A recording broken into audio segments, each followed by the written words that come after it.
Good evening. This is the first session of the Policy Matrix. This evening, we have with us Mr. Rizvi, who is a public policy entrepreneur and a founder of an emerging think tank, The Dialogue. A lawyer by profession, Mr. Rizvi envisages to drive change in India through the medium of policy and research. The Dialogue was founded with this vision in June 2017. Over the last couple of years, the dialogue has emerged as a leading voice in India's policy ecosystem, with a focus on technology, energy, strategic affairs, and developmental studies.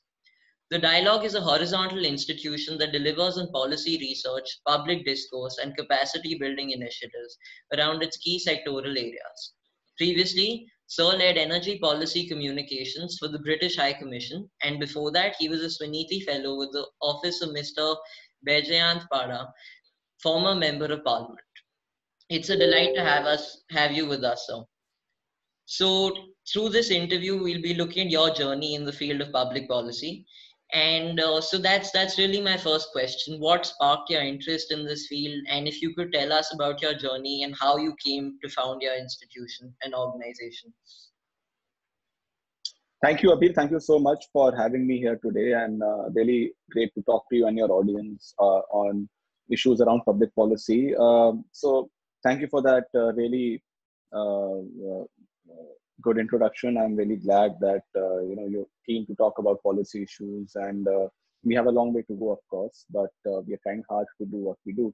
So, just to give you a brief background, I started my journey as a lawyer, and I graduated from Christ College in 2012, and within 6 months, I realized that litigation on corporate law was not my cup of tea, and I had to go into policy making and policy research because the idea was to do something more impactful and on a larger scale to make a big difference. And public policy seemed a natural choice to achieve that.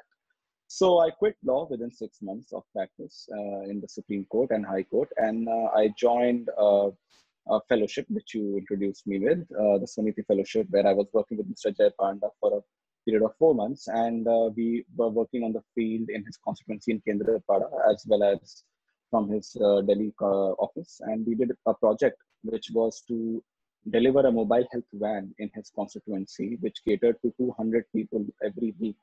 And we launched this project, which was the first of its kind in Odisha at that time, 2013. And we got funding from an organization. We arranged the entire ecosystem of the funding, the van, the medical supplies, and everything was arranged within a span of 3 months. So it was a complete ground up project which we delivered upon, which had real impact to the people of his constituency. And that really sparked, in sort of created a more interest in my mind to continue in that journey. So once the fellowship got over, successfully delivered on that project, I then worked with the consultancy firm for a year and learned the tricks of the trade in terms of policy research and the art of advocacy. After that, in 2014, I joined the British High Commission, which you mentioned, and I worked with them for a period of almost 3 years, 2.5 years, where that was my real break in terms of understanding how policy is developed and how it's influenced and how government works with multiple stakeholders. And I worked with the UK government, and I was leading the energy policy communications over there. And during that time, actually, I started getting the idea that I wanted to create something of my own. And around that time, 2015, 2016, you had this surge of startups also happening. And I had friends who had started startups on their own. And there was a lot of interest ignited within the youth to do a startup or to do something on your own. And then I imagined and I thought, why not a policy startup, right? And then I sort of talked to my friends. I had some great friends, and one of them, Ranjit, who is now working with RBI, like David right now. We spoke a lot, and then I had a few other friends with whom I brainstormed a lot. My friends from college, Kushan, also, he's running his own law firm now. And all of us came together to sort of conceptualize the dialogue at that stage. And dialogue was actually conceptualized in 2016, March, as a website of ideas, just a blog. I mean, we didn't know that this will end up as a think tank, but we wanted to do something because the passion to do something and to make a difference was extremely strong. One of the reasons which came from why we started was we had sheer frustration. with the policy discourse, and that frustration still exists. By the way, it's not gone down; it's gone up actually. The way, I mean, you have TV news channels working as soap operas, so you have shouting matches going on in the media. You have, Yeah. the quality of discourse is quite pedestrian, in my opinion, and which is why there was a big dearth. We felt a need to shift the quality of discourse and make it more informed, more accessible, and something which matters and can link to the people. Because let's say talking about the budget, for example, how does it matter to a migrant worker, or how does a budget impact a student, or how does it impact a delivery boy? We don't know. Those issues are not addressed in that sense. Like, policy understanding and policy discourse is not filtered down to the last mile. That was a big gap So, which we talking realized. about, since we're talking about your organization, what were some of the challenges that you faced as an individual myself who's tried to, start several social campaigns in the field of environmental conservation? I know that there's a lot of hurdles, and they're not necessarily bureaucratic as one may imagine. It's also about just converting thought, as you mentioned. It was just an idea, converting ideas into implementation. So what were some of the challenges? And as I was noting earlier in my introduction, you were officially founded in 2017, and you've had a spectacular rise in just 3 years. So if you could tell us more about that, that'd be great. I don't know if it's a spectacular rise. We are still struggling. The struggles are real. But the point is, Abhir, you got to enjoy the struggle. I think it's quite unfortunate in India that we make and that we give struggle a very negative connotation. For me, I think my most fun days are my most difficult days. I'm not saying it because it sounds great, but I think when I look back, the easier days, I get complacent and I tend to take things easy. I love that. I would rather be in an easy position than I would struggle. But struggle makes you question, and it makes you keep on tinkering with your ideas and keeps you on your toes. And it's a good journey to walk, because I think you have to have a blind hope that things will work out. As a founder, I think you have to be a little foolish with yourself, with your idea, because if you try to make too much sense, nothing will ever work. Because when we start thinking of ideas, we have a reality in our mind. We have a fixed reality that this is how it will end up. Ideally, you should not be successful. The mind tells you that. So you have to fool your mind to be able to believe that no, it will work out.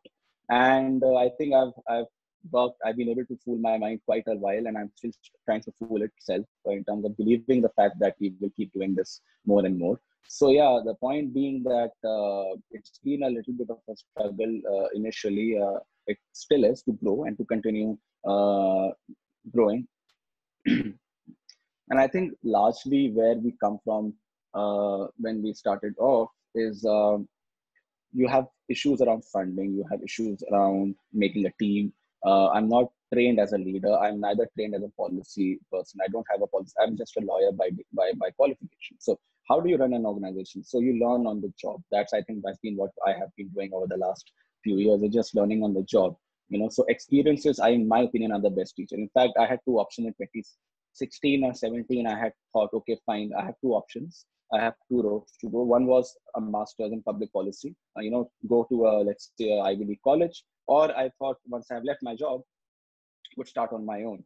So I sort of weighed both pros and cons. One was I had to take a big loan and go and then come back in debt.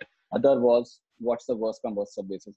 I might not earn any money. Worst come worst, I may not be in a huge debt. So I chose the policy road, which was starting on my own. And I think looking back, the learning which the experience on the ground has given me, I'm really happy that I've taken that decision. So it was an experiment, to be honest, and the experiment still continues with the dialogue. None of us, I never imagined that we will be in this space where we would be driving tech policy discourse in the country. But the fact is that the passion and the urge to do something good was so strong, and it's so strong in the team we have built now, a team of 14 young and old and middle-aged and people, that we are now able to really make some good impact, and that shows with the research we do. So yes, there was a lot of struggle in terms of building a team, finding good people. How do you measure them? You have to experiment a little bit and then take a decision. So ability to take decisions was something which I learned. How do you get funded? Now there is a preconceived notion that you have to go with a pitch and get funding, but a lot of my funding has happened on phone, on text messages. It's just idea have to be. It's basically if you're trying to get some funding, you have to marry the idea with your sponsor, with your partner or whoever you're talking. And if the ideas merge, and if there's a similar feeling and passion, then you don't need a 10 slide PPT. All you need is a phone call and a face-to-face meeting, and it's sorted. So we did that, and I was lucky to have a lot of good people who helped us, supported us in the beginning, and they still continue to do that. And I'm extremely grateful in terms of what they've done, and I think they saw the potential in us. Another challenge was continuity. How do you find yourself relevant? So the COVID situation has taught us a lot that innovation is always to come forward, and you have to keep innovating to stay relevant. So we did a project with Gurgaon administration. We one of our advisors, psychiatrists, leading the work on the ground over there. We did a mental health campaign. We came up with a report on Arogya Setu. So we are innovating in different ways to keep ourselves relevant and to keep ourselves that look, we are also understanding where we are. So your state of mind has to be very strong, and you have to keep your presence in the reality in the times we are living in, and not live in olden archaic times, because a lot of organizations tend to be very traditional and not think on the box, out of the box. For us, it was very important that we are looking at issues not just from today, but 5 years down the line, how it will impact people. Right. So we're looking at intermediate liability as an area where we are working on, and I think that is something which we are looking at, how it will impact the future of democracy, the future of freedom of speech on the internet. So some of those issues we're looking at. We're looking at the Person Data Protection Bill. How will the bill impact Indian industry in the next 2 years, 3 years? So we're always trying to look at the future in that case. So that's continuity for us, and it's very important. Right. Another challenge which I think I faced was how do you work with multiple set of stakeholders? Like you have government, industry, civil society, media, and you have to sort of be able to marry everything together. And I think building an organization from scratch also required you to basically go beyond the brief many times, because why would they work? Why would anybody work with the dialogue? Because at the end of the day, we had no credentials to start with. Of course, now things are much easier because we have created a 3-year body of work. But in the beginning, in the first 2 years, we didn't have credentials. So a lot of that went into over-delivering. You promise 5, you give 10. You have to have a very strong passion coming out. You can't create that through management studies, or you can't go to a B school and think that you have a lot of passion. That has to be within. So we believe, and we are genuinely believe that we can make a difference. And then, the day I think I can't make a difference, I'll stop work. And the difference is now seen in the work we do. Some of the suggestions we have made have led into policy changes. And that's good to know that we are able to drive that. And hopefully we continue to drive that in the future. So talking about policy changes and more specifically tech policy, I was looking at your website also. And one of the things that, the dialogue has been selling as its dominant feature is that you have a focus on tech policy and tech-driven policy, considering the rapid changes of the 21st century, and more so even now when everyone's working from home or in a similar situation. So what really inspired you to focus specifically more on the technology aspect of public policy? So, Abhi, for me, it was in 2016-17, I think when we founded the dialogue officially in 2017, June, we're finishing 3 years now. Supreme Court came up with the judgment of right to privacy. And I think that changed a lot of the thinking around what privacy is. And of course, I think part of why I did tech was because my friend and my early co-founder Ranjit inspired me in many ways that I couldn't help it. But of course, part of that also came from what we sort of the Supreme Court judgment came about with. And at that stage, we always used to talk about policy, and because it was a passion for us to talk about public policy, tech policy was always this important area, that futuristic area, so a lot of millennials could relate to it, young people, because this is the first generation problem we are tackling, our previous generation haven't tackled tech policy. We are the first generation that's tackling this. So we tend to be in a right space to be able to drive a very sort of more informed discussions around it. So that's where my passion sort of grew into it. And then we started writing about it. We started researching about it. And in Jan 2018, we did our first event. And actually before that also, with Jai Panda, we did a few events. 2017 September, we did an event in IIT Delhi where we had the Minister for IT, Honorable Mr. Ravi Shankar Prasad, who was there as a chief guest. We got him, of course, Mr. Jai Panda, was very supportive of us. He helped us to start the dialogue in many ways. So a lot of credit goes to him as well. In fact, for helping us, giving us the space to do that. And then after that, we started going one by one. We did more events in 2018, and then slowly we started expanding. We hired more people in 2018. We worked with British High Commission. We worked with various other organizations, and we did a lot more discussions and dialogues. And we came up with our research study as well on data issues, localization issues, and cross-border data flows, and etc. And that's where it started picking up. And the voice then traveled that look, there are key kids in the town, and that allowed us to sort of leverage our position. At the end of the day, the idea was to be able to drive informed policy discourses based on evidence-based research. That was the idea, and that's something which we believe in, and that's our philosophy of operations. So that's where we sort of drove tech policy issues, and now we have a very wide set of areas. We look at tech policy, looking at intermediary liability, we're looking at personal data protection, we're looking at non-personal data, we're looking at e-commerce, we're looking at tech and trade, tech and foreign policy, data flows, we're looking at internet governance, financial sector, fintech, digital payments. We are looking at issues around health tech.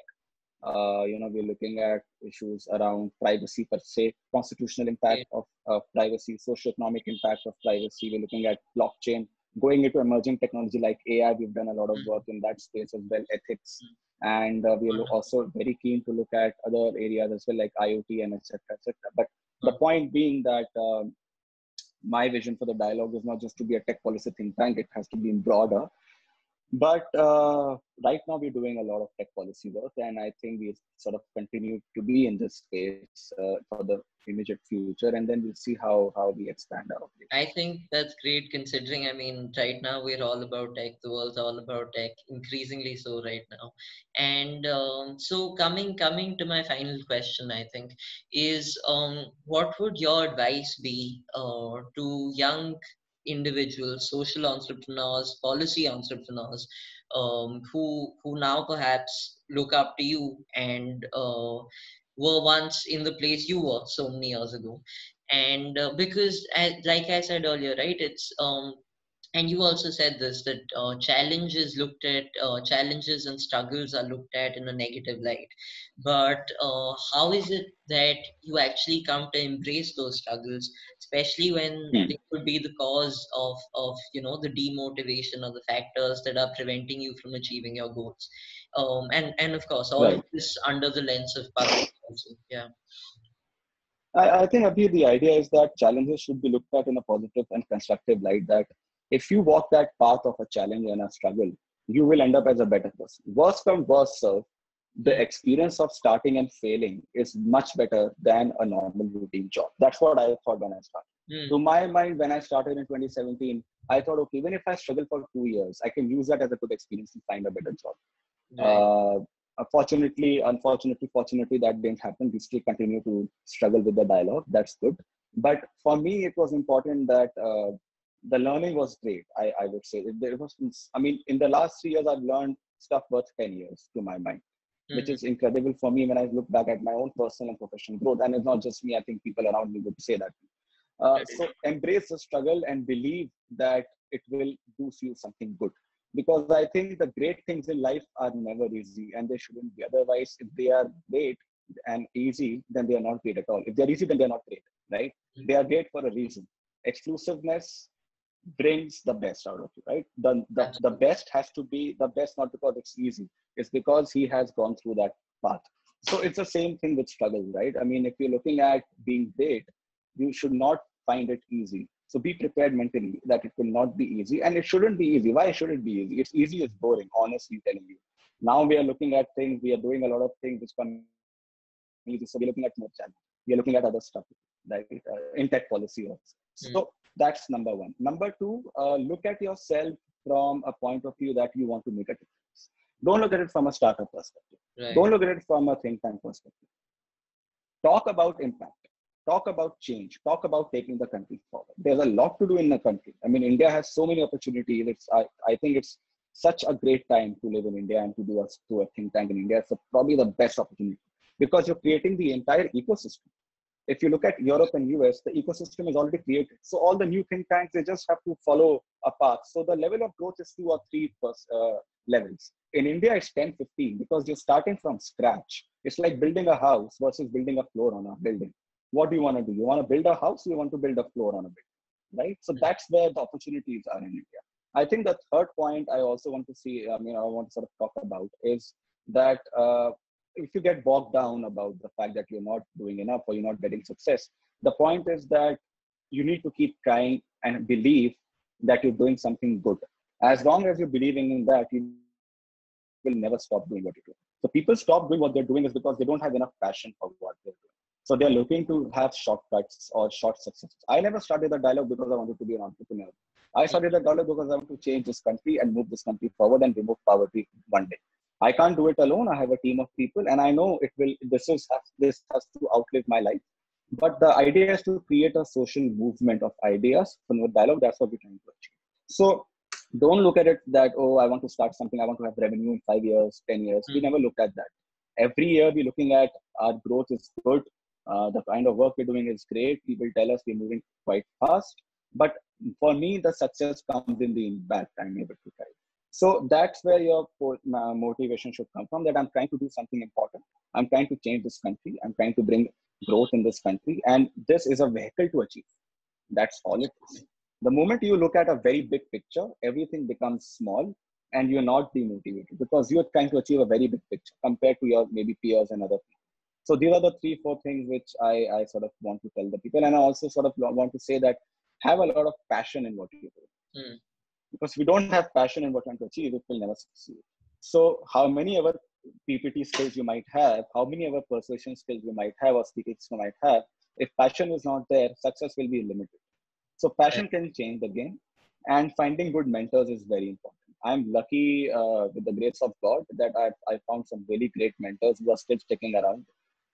And they have helped me in so many ways that I can't even thank them. I don't think it's enough, whatever amount of thank yous I give them. The point is that you need to find mentors who can help you, support you, and find value in your ideas. Right. And absolutely, I think the day that happens, you will be able to succeed. Right. I think those are very deep, even though as cliche as it may sound, very deep and insightful words, because I too think that, it has to be personally motivated, and it also has to be something that's sustainable, when you're judging your work by the actual output rather than just the optics of it. I think that's great. Well, that was a great interview, sir. Thank you so much. Thank It you. was a pleasure to have you.